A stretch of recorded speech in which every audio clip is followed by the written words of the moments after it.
ಆವಶರ ಸಂಧಾನವೋ ಗಗನಾವಲಂಬಿಯ ಕೊರಳ ನೆಚ್ಚನು ಪಾವಕನ ಮಧ್ಯದಲ್ಲಿ ಬಿದ್ದುದು ಮುಂಡವಹಿಪತಿಯ ಜೀವ ಉಳಿದುದು ಶಿರದೊಳಾತಂಗ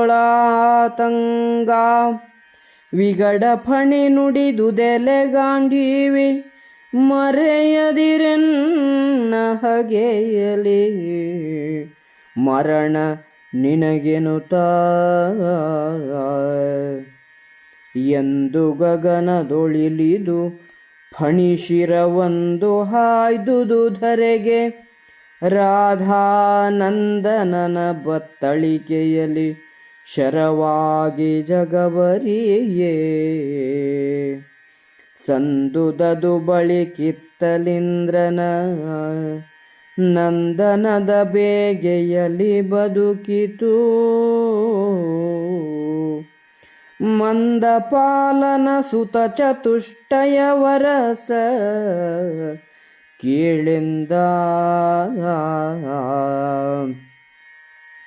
ಮೆಚ್ಚಿಸಿದವವು ವಹ್ನಿ ಸೂಕ್ತವನುಚ್ಚರಿಸಿ ತಜ್ವಲನ ಮುಖವನು ಬಿಚ್ಚಿ ಬದುಕಿದವ ಮುನಿಯ ಸಂತಾನ ಪಕ್ಷಿಗಳು ಹೆಚ್ಚಿದುರಿ ಹಬ್ಬುಗೆಯ ಹೊಯ್ಲಲಿ ಬೆಚ್ಚಿಮಯನರ್ಜುನನ ಹೊಗಳಿದು ಕಿಚ್ಚಿನಲ್ಲಿ ಬದುಕಿದನು ಧರಣಿ ಪಾಲ ಕೀಳಿಂದ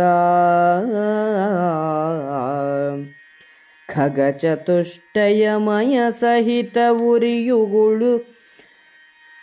ಉಗುಳಿ ತುಳಿದ ಸಮಸ್ತ ಭೂತಾಳಿಗಳ ನಾಹುತಿಗೊಂಡ ಅಗ್ನಿಧನಂಜಯಾಜ್ಞೆಯಲಿಯೇ ಗಗನದಿಂದಿಳಿ ತಂತು ಸುರಪತಿ ಮಗನ ಮನ್ನಿಸಿ ಕೊಟ್ಟ ನಗ್ಗದ ಗಗನ ಮಣಿಗೆಣೆಯನಿಪ ಮಕುಟವನೊಲಿದು ಪಾರ್ಥಂಗೇ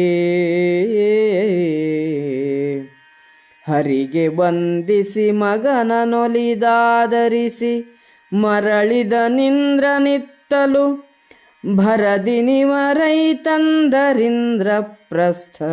ಪುರವರಕ್ಕೆ ಧರಣಿಪತಿಗಾ ಖಾಂಡವದ ದಳ್ಳುರಿಯ ಹೋಮದ ಹೊಸ ಕಥೆಯ ವಿಸ್ತರಿಸಿ ಹೇಳಿದನು ಅಸುರರಿಪು ಭೀಮಾದಿಗಳು ನಲಿಯೇ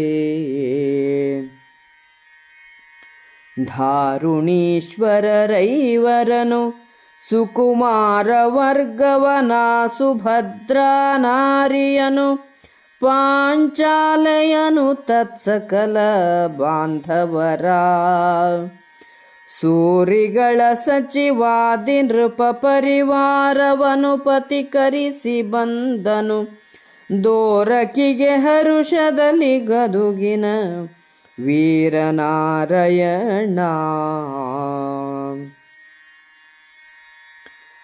ಅರ್ಜುನನು ಬಾಣವನ್ನು ಹೂಡಿ ಆಕಾಶದಲ್ಲಿ ಹೋಗುತ್ತಿದ್ದ ಅಶ್ವಸೇನನ ಕತ್ತನ್ನು ಕತ್ತರಿಸಲು ಅಶ್ವಸೇನನ ಮುಂಡವು ಉರಿಯಲ್ಲಿ ಬಿದ್ದು ಅವನ ಜೀವವು ಹೆಡೆಯಲ್ಲಿ ಉಳಿದಿತ್ತು. ಆ ಪರಾಕ್ರಮಿಯಾದ ಸರ್ಪವು ಅರ್ಜುನನಿಗೆ, ಮರೆಯಬೇಡ ಅರ್ಜುನ, ನನ್ನ ವೈರದಿಂದಲೇ ನಿನಗೆ ಮರಣ ಎಂದು ಹೇಳಿತು. ಹೀಗೆ ಹೇಳಿ ಅಶ್ವಸೇನನ ರುಂಡವು ಆಕಾಶ ಮಾರ್ಗದಿಂದ ಹೋಗಿ ಕರ್ಣನ ಬತ್ತಳಿಕೆಯಲ್ಲಿ ಬಾಣವಾಗಿ ಸೇರಿಕೊಂಡಿತು.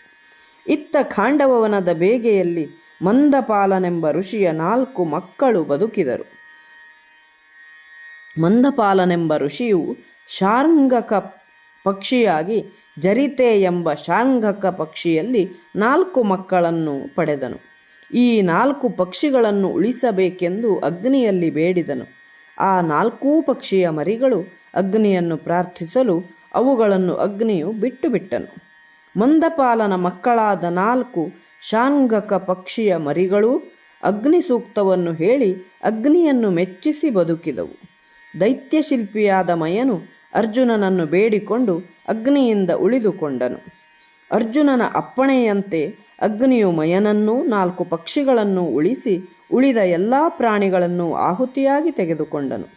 ದೇವೇಂದ್ರನು ಆಕಾಶದಿಂದ ಇಳಿದು ಬಂದು ಸೂರ್ಯನಂತೆ ಹೊಳೆಯುವ ಕಿರೀಟವನ್ನು ಅರ್ಜುನನಿಗೆ ಕೊಟ್ಟು ಗೌರವಿಸಿದನು. ದೇವೇಂದ್ರನು ಮಗನನ್ನು ಆಧರಿಸಿ ಶ್ರೀಕೃಷ್ಣನಿಗೆ ವಂದಿಸಿ ಮರಳಿದನು. ಕೃಷ್ಣಾರ್ಜುನರು ಇಂದ್ರಪ್ರಸ್ಥಕ್ಕೆ ಬಂದರು. ಖಾಂಡವನ ದಹನದ ಕಥೆಯನ್ನು ಶ್ರೀಕೃಷ್ಣನು ಧರ್ಮರಾಯನಿಗೆ ವಿವರವಾಗಿ ಹೇಳಿದನು.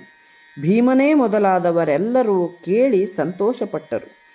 ಪಾಂಡವರು, ರಾಜಕುಮಾರರು, ಸುಭದ್ರೆ, ದ್ರೌಪದಿ, ಎಲ್ಲ ಬಾಂಧವರು, ವಿದ್ವಾಂಸರು, ಸಚಿವರು, ಪರಿವಾರದವರೆಲ್ಲರನ್ನೂ ಮನ್ನಿಸಿ ಶ್ರೀಕೃಷ್ಣನು ದ್ವಾರಕೆಗೆ ಬಂದನು.